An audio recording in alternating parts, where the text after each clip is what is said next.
और सत्ता की हम शुरुआत करें, आपको अहम खबरें बताएं उससे पहले इस वक्त एक बड़ी खबर आ रही है। सत्ता की शुरुआत उसी बड़ी खबर के साथ।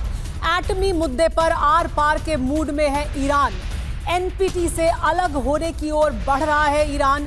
आईएईए से कोई सहयोग न करने का ऐलान कर दिया है। ईरानी संसद के स्पीकर ने यह ऐलान किया है। फोर्डो प्लांट पर हमले के बाद यह बड़ा फैसला है ईरान का। ये कहा गया है कि आईएईए के साथ अब कोई भी सहयोग नहीं किया जाएगा। ईरानी संसद के स्पीकर ने यह बड़ा ऐलान किया और यह कहा है कि वो एनपीटी से न्यूक्लियर प्रोलिफरेशन ट्रीटी से बाहर निकल रहा है, उससे अलग होगा। यानी अब ईरान क्या परमाणु हथियार बनाने की तरफ और तेजी से बढ़ेगा, ट्रीटी से बाहर निकल सकते हैं। आईएईए से अब कोई सहयोग नहीं किया जाएगा, इसका ऐलान किया गया है। ईरानी संसद के स्पीकर की तरफ से यह बड़ा ऐलान माना जा रहा है। फोर्डो प्लांट पर हमले के बाद यह बड़ा फैसला ईरानी संसद से। सत्ता में लेकिन सबसे पहले बात करते हैं इजराइल ईरान युद्ध की, जो पिछले 11 दिनों से लगातार जारी है। आज इसकी चर्चा इसलिए ज्यादा जरूरी है क्योंकि अब इस युद्ध में अमेरिका की भी एंट्री हो चुकी है। 10 दिनों तक इजराइल बम बरसाता रहा, ईरान मिसाइल वर्षा करता रहा। अब अमेरिका के हमले के बाद यह महायुद्ध विश्व युद्ध का विकराल रूप ले रहा है, क्योंकि ईरान झुकने को तैयार नहीं है, क्योंकि ईरान अपने परमाणु कार्यक्रम पर रोक लगाने के लिए तैयार नहीं है। इसका अंदाजा आप अमेरिकी हमलों के बाद ईरान की डायलॉग बाजी से लगा सकते हैं। जिस तरह ट्रंप हर दिन नए डायलॉग और नए फैसले के साथ दुनिया के सामने आते हैं, ठीक उसी तरह ईरान के सुप्रीम लीडर खामेनेई भी लगातार अमेरिका को चुनौती दे रहे हैं। ईरान ने अब यह कहा है कि युद्ध अमेरिका ने शुरू किया है, खत्म ईरान करेगा। इस तरह के डायलॉग आप अक्सर फिल्मों में सुनते होंगे, लेकिन यहां पर ऐसे युद्ध की बात हो रही है जहां रोज बम बरस रहे हैं, मिसाइलें चल रही हैं, लोगों की जान जा रही है। यहां पर नोट करने वाली बात यह है कि ईरान को 2 हफ्ते का समय देने वाले ट्रंप ने कल अचानक हमला किया था। अचानक ट्रंप का मन बदल गया और वो जुबानी फायरिंग मोड से फुल एक्शन मोड में आ गए थे। लेकिन ईरान इससे भी डरने वाला नहीं है। अमेरिका के हमले के बावजूद ईरान के तेवर कम नहीं हुए हैं। अमेरिका और ईरान में पिछले कुछ घंटों से क्या चल रहा है आप समझिए। अमेरिका ने 25 मिनट में 3 परमाणु प्लांट पर अटैक किया। वहीं ईरान का यह कहना है कि किसी भी कीमत पर वो अपना परमाणु कार्यक्रम नहीं रोकेगा। अमेरिका ने 7 स्टेल्थ B-2 बॉम्बर से ईरान के परमाणु ठिकानों पर प्रहार किया था। इस पर ईरान का कहना है कि अमेरिका ने बड़ी गलती कर दी है। अमेरिका ने ईरान पर 13,608 किलोग्राम के बंकर बस्टर बॉम्ब गिराए थे। इससे भी खामेनेई को इतना खौफ नहीं है। उनके कमांडर ये जवाब दे रहे हैं कि अमेरिका को निर्णायक जवाब मिलेगा। अमेरिका ने ईरान के खिलाफ ऑपरेशन में टॉम हॉक क्रूज मिसाइल का प्रयोग किया था। ईरान के परमाणु ठिकानों पर मिसाइल वर्षा की थी। इससे आग बबूला ईरान का कहना है कि अमेरिका को कल्पना से बड़ी सजा मिलेगी। अमेरिका ने ईरान के खिलाफ सैन्य अभियान ऑपरेशन मिडनाइट हैमर किया था, जिसके तहत कल ये हमले किए गए थे। ईरान का कहना है कि इस्लाम के योद्धा अमेरिका को करारा जवाब देंगे। इसका मतलब यह है कि ईरान इस युद्ध को धर्म युद्ध भी मान रहा है। ईरान के सुप्रीम लीडर की ओर से यह कहा जा रहा है कि इस्लामिक योद्धा ईरान के साथ हैं और वो आखिरी सांस तक लड़ेंगे। लेकिन सवाल यही है कि ईरान अमेरिका को कैसे जवाब देगा। 11 दिनों के युद्ध के बाद ईरान के पास अब कितनी शक्ति बची है? इजराइल के साथ अमेरिका के आने के बाद अब ईरान कितने दिनों तक टिक पाएगा? इससे भी बड़ा सवाल यह है कि ईरान के साथ अब कौन सा देश सामने आएगा। और अब आपको 5 तस्वीरों से आइए बताते हैं कि इजराइल और ईरान का युद्ध विश्व युद्ध का रूप ले रहा है। कैसे इस महायुद्ध की आग में अब विश्व युद्ध वाली चिंगारियां दिखने लगी हैं। ये ईरान पर इजराइल के हमले का नया वीडियो है। ईरान के रेड क्रेसेंट हेडक्वार्टर पर इजराइल ने ड्रोन से हमले किए हैं। एक धमाका हुआ और पूरा इलाका धुआं धुआं हो गया। विनाश की दूसरी वीडियो कुंजी देखिए। ये ईरान के हमले की तस्वीर है। इजराइल के अशदोद पावर स्टेशन पर ईरान ने बड़ा हमला किया है। ईरान ने पहली बार इजराइल की किसी इलेक्ट्रिसिटी फैसिलिटी को हिट किया है। आज ये अटैक किया गया था। इस हमले के बाद 8,000 घरों की बिजली चली गई थी। हालांकि 45 मिनट के अंदर ही पावर सप्लाई को बहाल कर लिया गया। विनाश की तीसरी वीडियो कुंजी तेहरान की जेल पर बड़े अटैक की है। इजराइल लगातार फाइटर जेट और ड्रोन से तेहरान को टारगेट कर रहा है। आज ईरान की एवन जेल के गेट पर अटैक हुआ। ये जेल पश्चिमी देशों के बंदियों को रखने के लिए जानी जाती है। इजराइल के अश्कलोन में ईरान ने अटैक किया है। ईरान की मिसाइल गिरने के बाद की तस्वीर आप देखिए। ये दक्षिणी पश्चिमी इजराइल में स्थित शहर है। लगातार ईरान की मिसाइलों के टारगेट पर है। अगला वीडियो इजराइल के हमले का है। इजराइल ईरान के सैन्य ठिकानों और हथियार फैक्ट्री को ज्यादा नुकसान पहुंचा रहा है। यह वीडियो इसी का सबूत है। ईरान के लॉन्च पैड पर इजराइल ने हमला किया है। इजराइल भले ही ईरान के टॉप नेतृत्व को खत्म करने का दावा कर रहा हो, लेकिन एक सच ये भी है कि ईरानी मिसाइलों के आगे इजराइल का हाईटेक डिफेंस सिस्टम भी फेल है। अगर ऐसा नहीं होता तो इजराइल की तबाही की ऐसी तस्वीरें देखने को नहीं मिलती। ईरान के हमलों पर आईडीएफ ने यह माना है कि एयर डिफेंस सिस्टम ने काम नहीं किया। ईरानी मिसाइल के हमले को रोकने में एयर डिफेंस सिस्टम नाकाम है।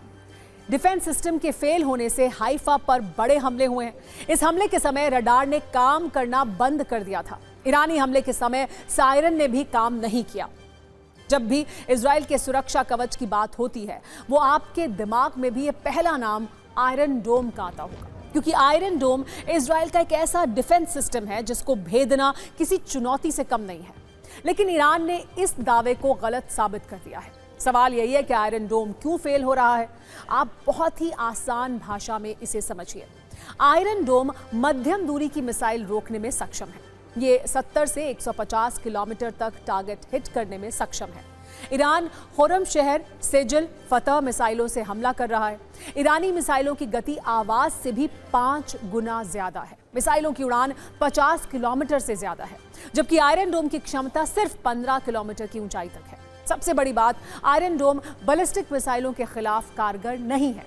इसे मुख्य रूप से छोटी और मध्यम दूरी की मिसाइलों, रॉकेट्स, आर्टिलरी शेल्स और ड्रोन को रोकने के लिए डिजाइन किया गया है। आपको बता दें कि आयरन डोम 2011 से इजराइल में है। आपको ये भी बताते हैं कि कैसे ईरान ने इजराइल के आयरन डोम वाले घमंड को तोड़ा है। ईरान ने एक साथ मिसाइल और ड्रोन अटैक किए। आयरन डोम बैटरी में 60 से 100 इंटरसेप्टर मिसाइलें होती हैं। बड़े हमले की वजह से आयरन डोम ओवरलोड हो जाता है। ईरान की कुछ मिसाइल लक्ष्य तक पहुंच रही हैं। ईरान के शाहिद 136 जैसे सस्ते कामिकाजी ड्रोन से हमले कर रहा है। ऐसे ड्रोन को आयरन डोम से गिराना बहुत खर्चीला होता है। वैसे रॉकेट को गिराने में आयरन डोम ज्यादा प्रभावी होता है। 2021 में गाजा से 4000 से ज्यादा रॉकेट दागे गए थे, जिनमें से 90% रॉकेट को आयरन डोम ने रोका था। ईरान के ऐसे हमले और आयरन डोम की क्षमता पर हमने एक्सपर्ट से भी बात की। उनका क्या कहना है, आप वो भी सुनिए। आयरन डोम या कौन सा डोम, कोई भी डोम ले लीजिए, दुनिया का जो एयर डिफेंस सिस्टम है वो एक आंकड़ों पर काम करता है, टेक्नोलॉजी पर काम करता है। खड़े खड़े शब्दों में 75 से 95% की उसकी काबिलियत है कि वो उसकी सक्सेस रेट है। 90-95% 100 बम फेंके गए इजराइल द्वारा, 90 से 95 जो है वो अटका दिए जाएंगे, मार दिए जाएंगे, बट 2, 4, 5, 6, 7 पार भी होंगे। जितने ज्यादा बम आएंगे उसी हिसाब से उसकी नंबर सक्सेस की जरूर बढ़ेगी। आयरन डोम एक्चुअली है क्या, एक बैटरी में 3 या 4 लॉन्चर होते हैं। एक लॉन्चर में 20 मिसाइल होती हैं। दैट मीन्स अगर एक ही लॉन्चर की बात करें, क्योंकि अगर 3 लॉन्चर ले लें तो 60 मिसाइल होगी। 60 मिसाइल को वो फेंकने के बाद उसको रीलोड करना पड़ता है। There is a time gap. Iran के लिए डबल मुसीबत है। लेकिन एक तरफ अमेरिका ने कल बम बरसाए, दूसरी तरफ इजराइल के हमले नहीं रुक रहे हैं। आज 11वें दिन भी इजराइल ने ईरान पर कई हमले किए हैं। ईरान के 6 एयरबेस पर इजराइल ने बमबारी की। मशहद, तेहरान, हमदान, देजफुल, शाहिद, बख्तरी और तबरीज को टारगेट किया गया। इजराइल का दावा है कि उसने ईरान के 15 फाइटर जेट को तबाह कर दिया। ईरान के F-14, F-5, AH-1 और रिफ्यूलिंग एयर टैंकर को भी नष्ट कर दिया गया। इजराइल के हमले का उद्देश्य ईरान की हवाई क्षमता को नुकसान पहुंचाना है। तेहरान और करज में इजराइल के तेज हमले हुए हैं। ईरानी स्टेट टेलीविजन के मुख्यालय पर हमला हुआ है। करज में डिटेंशन सेंटर पर भी अटैक किया गया है। सिर्फ 73 सेकंड में देखिए आज के हमले में इजराइल ने ईरान को कितना नुकसान पहुंचाया है। वैसे इजराइल के हमलों से ईरान बिल्कुल ही नहीं डर रहा है। खबर तो यह है कि ईरान ने अमेरिका के हमलों के बाद यूरेनियम को बचाने की मुहिम तेज कर दी है। बताया जा रहा है कि ईरान ने 400 किलो संवर्धित यूरेनियम को कहीं गुप्त ठिकानों पर पहुंचा दिया है। यूरेनियम को कहां छिपाया गया है अब तक ये पता नहीं चल पाया है। ईरान की ऐसी ही परमाणु हरकत को देखते हुए अमेरिका ने अटैक किया था। अमेरिका ने 3 न्यूक्लियर साइट पर हमले किए, Fordow nuclear plant, Isfahan nuclear plant और Natanz nuclear plant. Fordow nuclear plant में 2 जगह पर गहरे निशान और 6 बड़े गड्ढे नजर आ रहे हैं। इसमें अंदर तक नुकसान का अंदेशा है। वहीं नतांज परमाणु प्लांट पर भी 2 नए गड्ढे हैं। अंडरग्राउंड फैसिलिटी के ठीक ऊपर हमला किया गया था। इस्फहान पर अटैक की बात करें तो कम से कम 18 स्ट्रक्चर नष्ट हुए हैं। यहाँ सुरंग के एंट्री गेट पूरी तरह से क्षतिग्रस्त हो गए हैं। ईरान और इजरायल के बीच तो विध्वंसक युद्ध चल ही रहा है। अमेरिका के हमले के बाद रूस के रुख से दुनिया में महायुद्ध का खतरा बढ़ गया है। परमाणु ठिकानों पर हमले के कुछ ही घंटों बाद ईरान के विदेश मंत्री अब्बास अरागची रूसी राष्ट्रपति व्लादिमीर पुतिन से मिलने मॉस्को पहुंचे। इस मुलाकात के दौरान अरागची राष्ट्रपति पुतिन के लिए ईरानी supreme leader Ayatollah Ali Khamenei की एक चिट्ठी भी लेकर पहुंचे थे।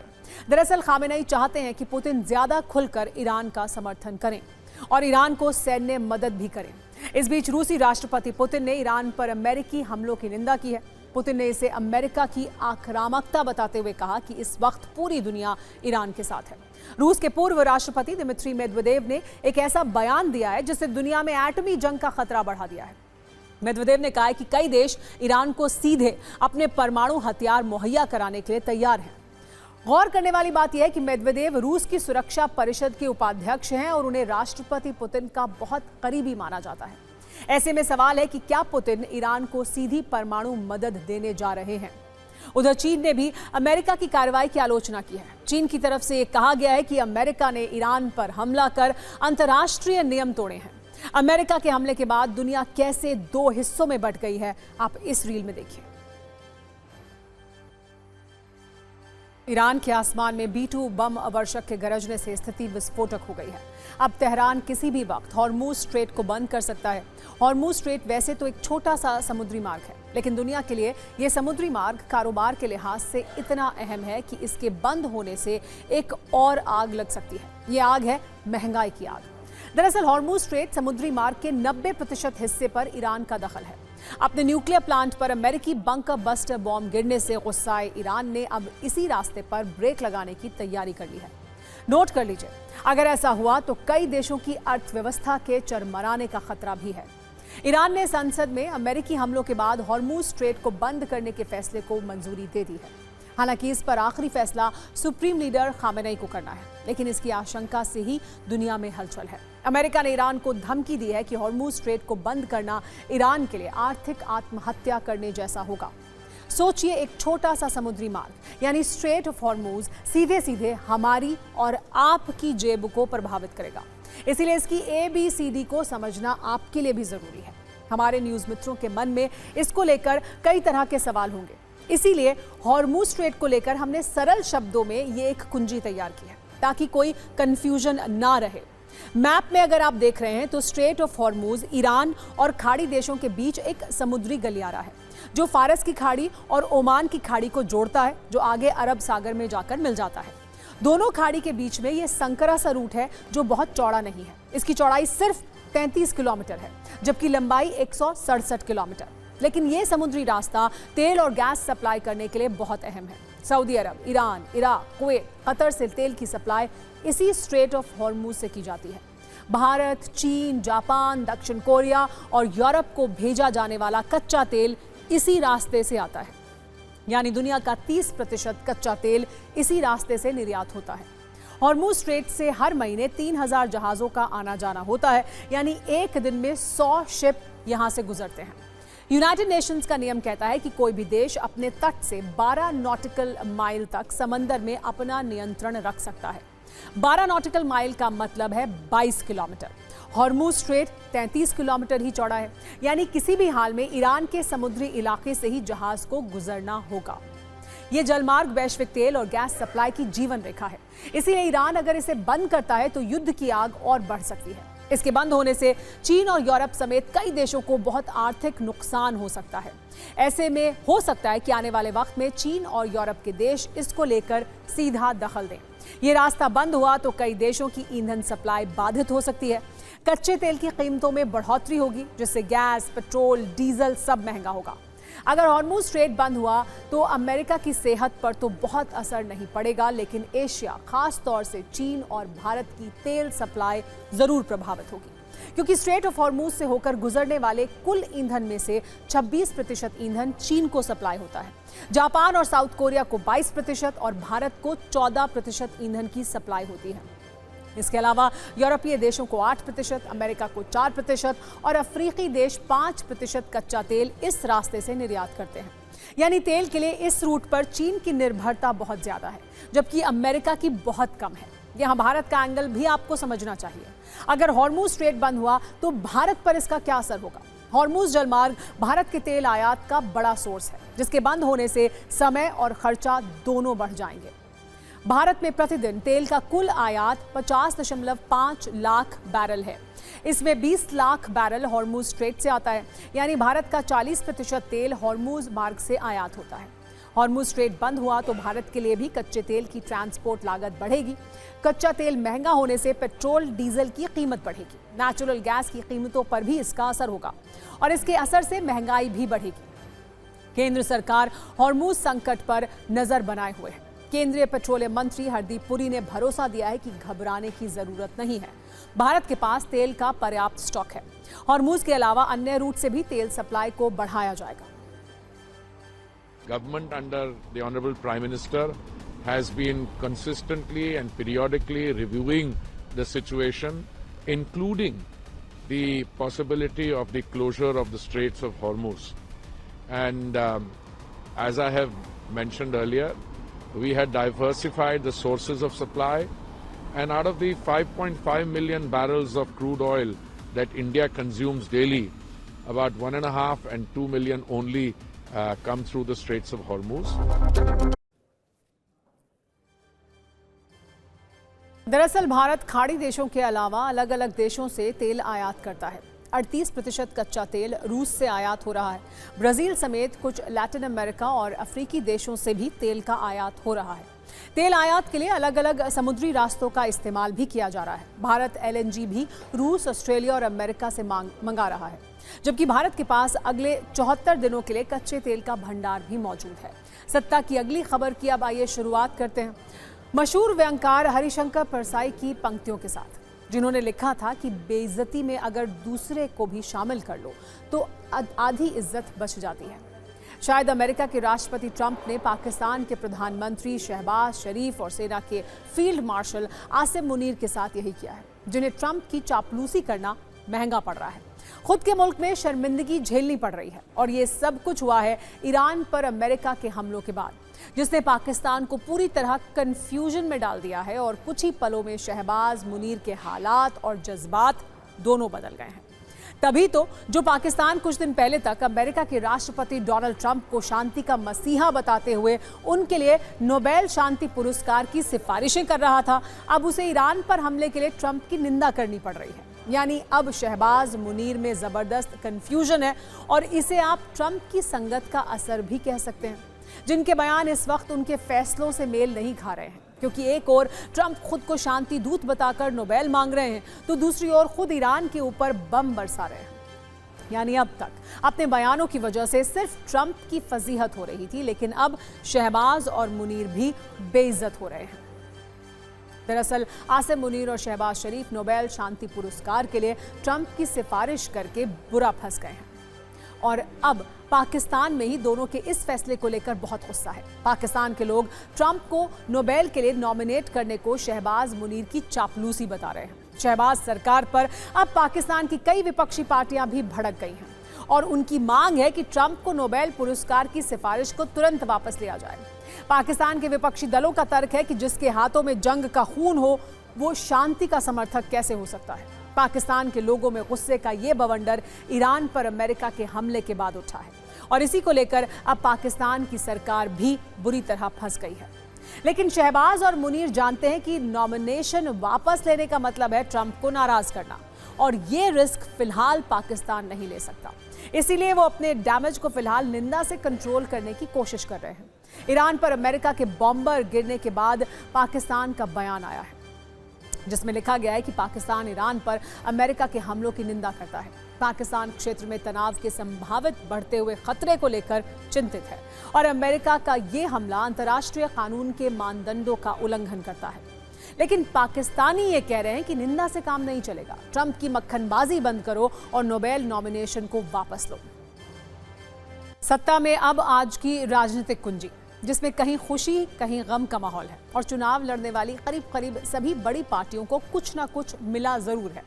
आज 4 राज्यों के 5 विधानसभा उपचुनाव के नतीजे आए हैं, जिससे सबसे ज्यादा खुशी आम आदमी पार्टी में होगी, क्योंकि आम आदमी पार्टी को 5 में से 2 सीटें मिली हैं। भारतीय जनता पार्टी को 1 सीट मिली है, कांग्रेस को भी 1 सीट से संतोष करना पड़ा है, जबकि ममता बनर्जी की पार्टी टीएमसी को भी 1 ही सीट मिली है। अगर भारत के नक्शे के जरिए देखें तो इसे आप अखिल भारतीय उपचुनाव भी कह सकते हैं, क्योंकि उत्तर भारत में पंजाब के लुधियाना पश्चिम विधानसभा उपचुनाव में आम आदमी पार्टी के संजीव अरोड़ा 10,637 वोटों से जीते हैं। इस जीत की काफी चर्चा है, क्यों आगे विस्तार से बताएंगे। पूर्व में पश्चिम बंगाल के कालीगंज उपचुनाव में टीएमसी के आलिफा अहमद को 50,049 वोटों से जीत मिली है। दक्षिण में केरल के नीलांबूर विधानसभा उपचुनाव में कांग्रेस के आरेदान शौकत को 11,077 वोटों के अंतर से जीत मिली है। पश्चिम भारत में गुजरात में 2 जगह पर उपचुनाव हुए। इसमें पहली सीट विसावदर थी, जहां आम आदमी पार्टी के गोपाल इटालिया 17,554 वोटों से चुनाव जीत गए हैं, और दूसरी सीट कड़ी की थी, जिसे बीजेपी के राजेंद्र चावड़ा ने 39,452 वोटों के अंतर से जीत लिया है। इस नतीजे में 2 सीटों की चर्चा सबसे ज्यादा है। पहली सीट है लुधियाना पश्चिम की, जहां से आम आदमी पार्टी के उम्मीदवार संजीव अरोड़ा चुनाव जीते हैं। इस सीट से 2022 में आम आदमी पार्टी के उम्मीदवार गुरप्रीत गोगी जीते थे। हालांकि कुछ महीने पहले उनकी गोली लगने से मौत हो गई थी, जिसके बाद यहां उपचुनाव हुआ। इस जीत के बाद अरविंद केजरीवाल ने सोशल मीडिया पर एक पोस्ट लिखा, जिसमें उन्होंने 2 बातों को हाईलाइट किया। उन्होंने लिखा कि पंजाब के लोग हमारी सरकार के काम से बहुत खुश हैं और उन्होंने 2022 से भी ज्यादा वोट दिया है। गुजरात की जनता अब बीजेपी से परेशान हो चुकी है और उन्हें आम आदमी पार्टी में उम्मीद दिखाई दे रही है। अरविंद केजरीवाल ने यह भी आरोप लगाया कि पंजाब और गुजरात दोनों जगह पर कांग्रेस और बीजेपी मिलकर चुनाव लड़ी। वो आम आदमी पार्टी को हराना चाहती थी, लेकिन लोगों ने दोनों जगह इन दोनों पार्टियों को नकार दिया।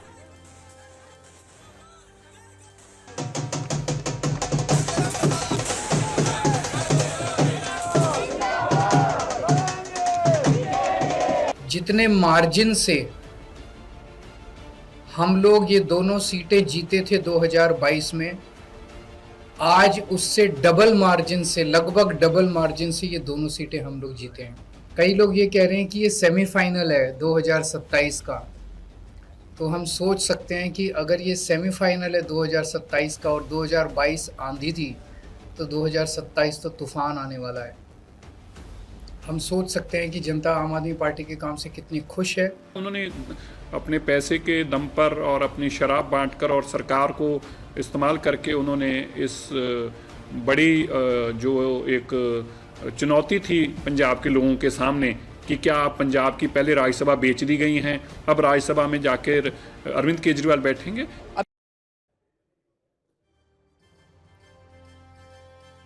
लुधियाना पश्चिम की जीत के अलावा आम आदमी पार्टी के लिए गुजरात के नतीजे बूस्टर डोज साबित हो सकते हैं। वैसे तो यहां पहले भी आम आदमी पार्टी के ही विधायक थे, लेकिन बीजेपी शासित राज्य में सीट पर दोबारा जीत हासिल करना आम आदमी पार्टी के लिए एक कामयाबी है। वैसे भी 2027 में गुजरात में विधानसभा चुनाव है, कांग्रेस वहां काफी तैयारी कर रही है। ऐसी स्थिति में कांग्रेस तो अपनी सीट नहीं बचा पाई, जबकि आम आदमी पार्टी ये कर पाई है। लेकिन सबसे ज्यादा चर्चा लुधियाना पश्चिम सीट की है। यह चर्चा इसलिए है क्योंकि संजीव अरोड़ा राज्यसभा सांसद हैं। अब विधायक बनने के बाद उन्हें राज्यसभा सीट छोड़ दी होगी। ऐसे में चर्चा थी कि उनकी जगह आम आदमी पार्टी सुप्रीमो और दिल्ली के पूर्व सीएम अरविंद केजरीवाल राज्यसभा जा सकते हैं, लेकिन आज उन्होंने ऐलान किया कि वो राज्यसभा नहीं जाएंगे। विसावदर की सीट पे गुजरात की, और राज्यसभा से कौन जाएगा ये पॉलिटिकल अफेयर्स कमेटी तय करेगी हमारी, लेकिन मैं नहीं जा रहा। केजरीवाल नहीं जा रहा, आपने तो मेरे को कई बार भेज दिया अभी तक। मैं राज्यसभा में नहीं जा रहा, लेकिन कौन जाएगा ये पॉलिटिकल अफेयर्स कमेटी तय करेगी। अब सवाल यह है कि वो ऐसा क्यों कह रहे हैं। वैसे दिल्ली के पूर्व सीएम और आम आदमी पार्टी के चीफ अरविंद केजरीवाल इन दिनों दिल्ली से दूर पंजाब में राजनीतिक एकांत में चल रहे हैं।